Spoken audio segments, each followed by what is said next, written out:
Hello बच्चों, today we will study the ball poem by John Berryman. So इस poem के बारे में जान लें। इस पोएम में एक बच्चा है और वो अपनी फेवरेट बॉल के साथ खेल रहा है और गलती से उसके हाथ से वो बॉल छूट जाती है एंड दैट बॉल बाउंस करते करते एक वाटर बॉडी में जाके गिर जाती है। अब उस बॉल को रिट्रीव करना नेक्स्ट टू इम्पॉसिबल है। अब उस बॉल के पीछे दौड़ते दौड़ते दौड़ते वो बच्चा पहुंच जाता है उस वाटर बॉडी के किनारे और वहाँ पर खड़े होके उस बॉल को स्टेयर करता रहता है कि कैसे भी करके कोई उस बॉल को निकाल दे या कैसे भी करके वो बॉल उसके पास आ जाए। अब ये इस पूरे इंसिडेंट को जो पोएट हैं अपने जॉन बेरीमैन ये दूर से विटनेस कर रहे हैं। अब जॉन बेरीमैन डिसाइड ये करते हैं कि उस बच्चे और उस बॉल के बीच में वो नहीं आएंगे और जो पेन और जो दुख बच्चा बियर कर रहा है अपने बॉल का खोने का वो उसको दुख बियर करने देंगे, क्योंकि उनके हिसाब से वो जो दुख है वो दुख उस बच्चे को लाइफ के सबसे दो इम्पॉर्टेंट एस्पेक्ट सिखा रहा है। First is responsibility and the second one is how to stand up. Responsibility ऐसे कि if we are not careful with our things तो वो हमसे मिसप्लेस हो ही जाएंगी। तो जॉन बेरीमैन यही चाहते हैं कि इस पोएम के थ्रू हम ये समझें कि कैसे हम रिस्पेक्टफुल रहें और ग्रैटिट्यूड शो करें towards the things that we own, चाहे वो चीज़ें हों चाहे कोई ना कोई वो पर्सन भी हो सकता है जिससे वी शेयर अ बॉन्ड। और सेकेंड एस्पेक्ट ये है कि हाउ टू स्टैंड अप, कि अगर हम कभी डाउनफॉल देखते हैं अपनी लाइफ में, सपोज दैट कि हमसे कोई जो हमारी कीमती चीज़ है वो चोरी हो जाती है या if we lose it somewhere, तो कैसे हम उस सिचुएशन को ओवरकम करें या हम उस लॉस को ओवरकम करते हैं, ये सबसे बड़ा चैलेंज होता है हमारी लाइफ का। तो यही दो चीज़ें जो लाइफ के एस्पेक्ट्स हैं जॉन बेरीमैन इस पोएम के थ्रू हमें समझाना चाहते हैं। So let's start with the poem. First 4 lines. What is the boy now who has lost his ball, what is he to do. So यहाँ पर पोएट खुद पूछ रहे हैं कि जो बच्चा है जिसने अभी अभी बॉल खो दी है तो वो अब क्या करने वाला है और वो कहाँ है। तो यहाँ पर पोएट कंफर्म करना चाहते हैं आफ्टर लूजिंग हिज बॉल जो बच्चा है उसका फर्स्ट रिएक्शन क्या होने वाला है। आई saw it go merrily bouncing. Poet यहाँ खुद कह रहे हैं कि मैंने खुद उस बॉल को merrily bouncing down the street, मैंने उसे खुद बॉल को बाउंस करते हुए जाते हुए देखा।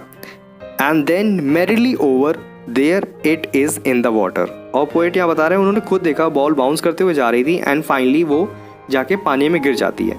मेरिली का मतलब होता है हैप्पीली, इसीलिए हम लोग हमेशा विश करते हैं मेरी क्रिसमस। ओके, तो फर्स्ट 4 लाइन्स में यही है कि पोएट को अभी श्योर नहीं है कि जो बच्चा है उसका क्या रिएक्शन होने वाला है। और पोएट ये बात खुद कंफर्म करते हैं कि उन्होंने खुद अपनी आंखों से विटनेस किया है उस बॉल को बाउंस करते हुए पानी में गिरते हुए। नो यूज टू से oh there are other balls.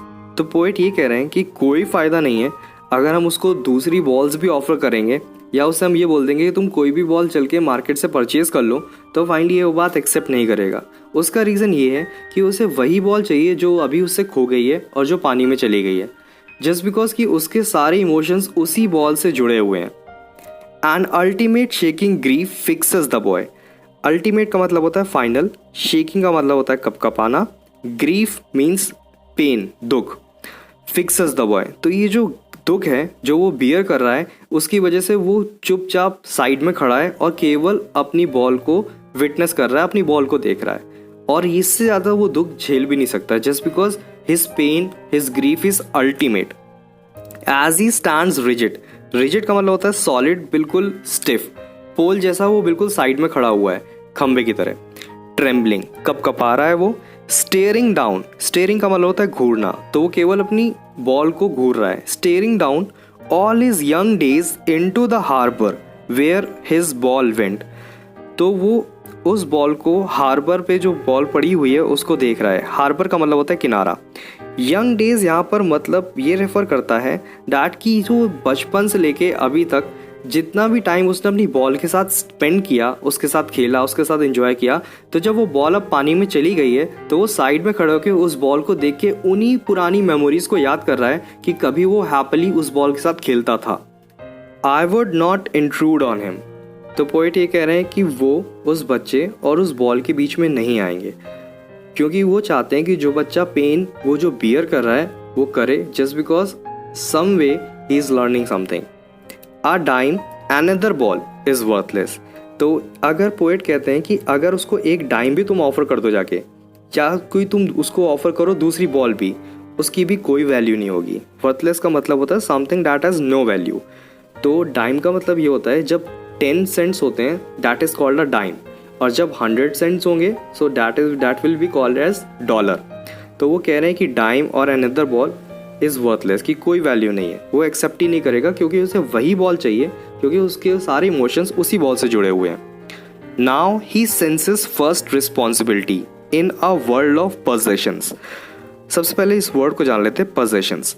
Possessions का मतलब होता है थिंग्स दैट वी ओन, कि हम जैसे कई सारी चीज़ों को ओन करते हैं, starting with our cell phone, फिर हमारे पास एक हैंड फ्री होती है, maybe in future we will have a car, और फिर हाउस, और लिस्ट गोज ऑन, कि हम बहुत सारी चीज़ें हमारे पास हैं और जिनको हम ओन करते हैं।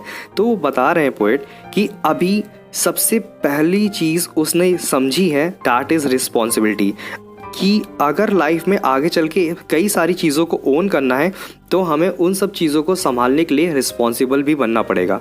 तो पोएट यही कह रहे हैं कि अभी वो इस पेन के पीछे एक रिस्पॉन्सिबिलिटी नाम का टर्म सीख रहा है। People will take balls, balls will be lost always little boy.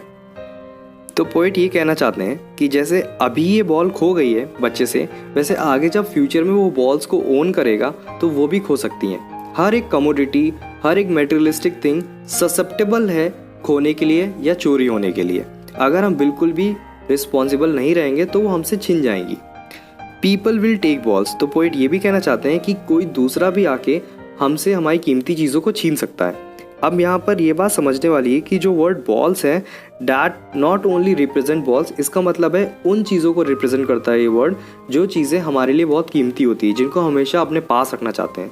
तो वही पोएट समझा रहे हैं कि if we are not careful तो वो चीज़ें खो भी सकती हैं या कोई हमसे वो चीज़ों को छीन भी सकता है।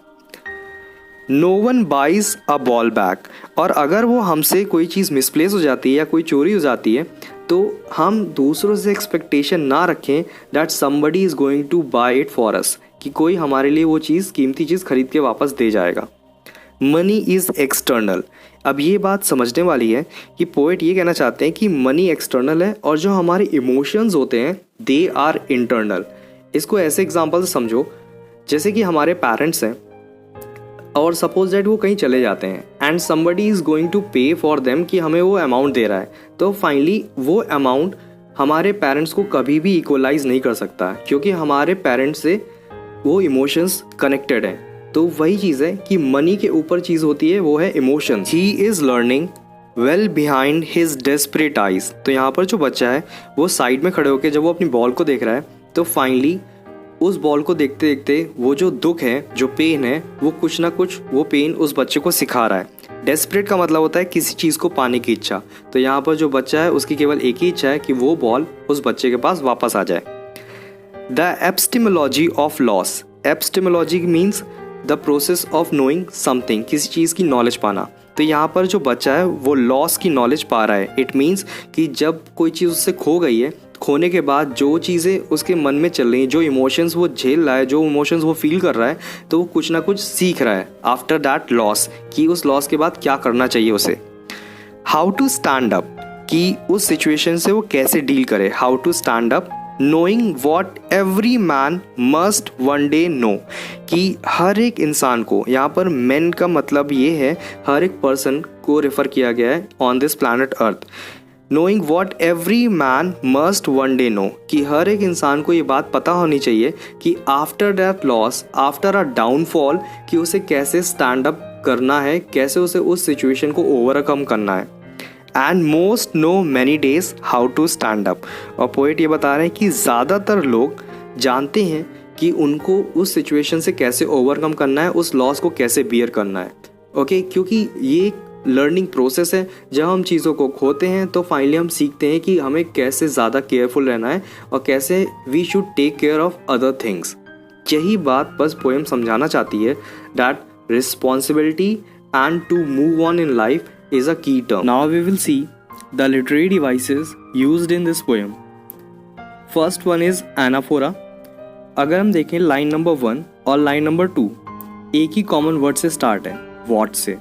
फिर line number 3, line number 4 merrily word से स्टार्ट है, जो खुद में कॉमन है।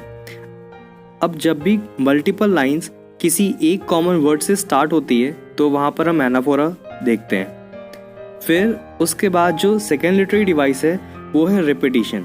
लाइन नंबर 2 में एक वर्ड बार बार रिपीट किया है, दैट इज़ वॉट।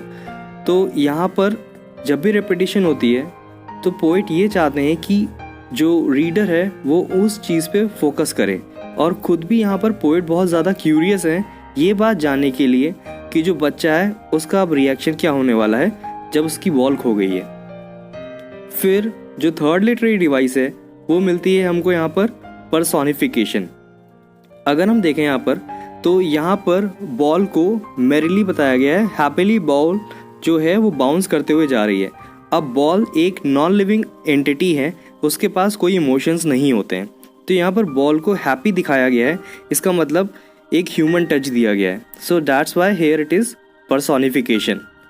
फिर हम एक लिटरेरी डिवाइस और देखेंगे जो कि 4th नंबर की है, दैट इज़ इंजैबमेंट।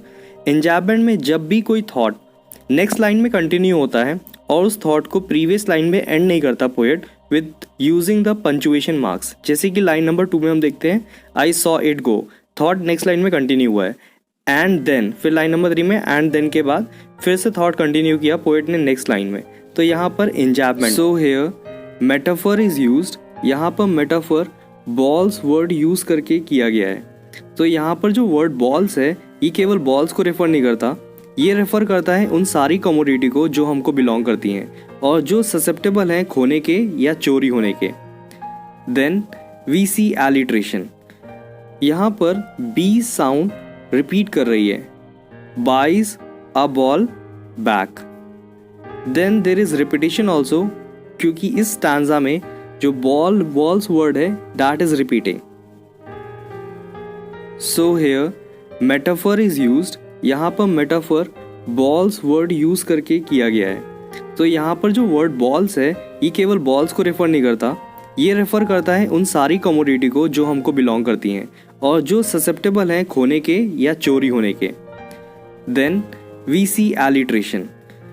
यहाँ पर बी साउंड रिपीट कर रही है, buys a ball back. Then there is repetition also, क्योंकि इस स्टैंजा में जो बॉल्स वर्ड है that is repeating. Here metaphor is used.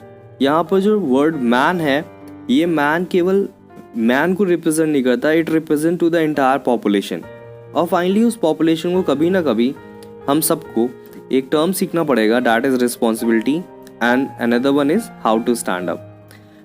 और अगर गौर करो तो सेम प्लेस पे हमें एक लिटरेरी डिवाइस और देखने को मिल रही है, वो है एलिट्रेशन। यहाँ पर एम साउंड बार बार रिपीट कर रही है, man must. So that's why here it is alliteration. So this was all about the literary devices. अगर हम बात करें इस पोएम में राइमिंग स्कीम की, तो हमें यहाँ पर कोई भी राइमिंग स्कीम देखने को नहीं मिलती है, जस्ट बिकॉज की जो पोएम है ये फ्री वर्ड्स में लिखी गई है। And it was all about the ball poem.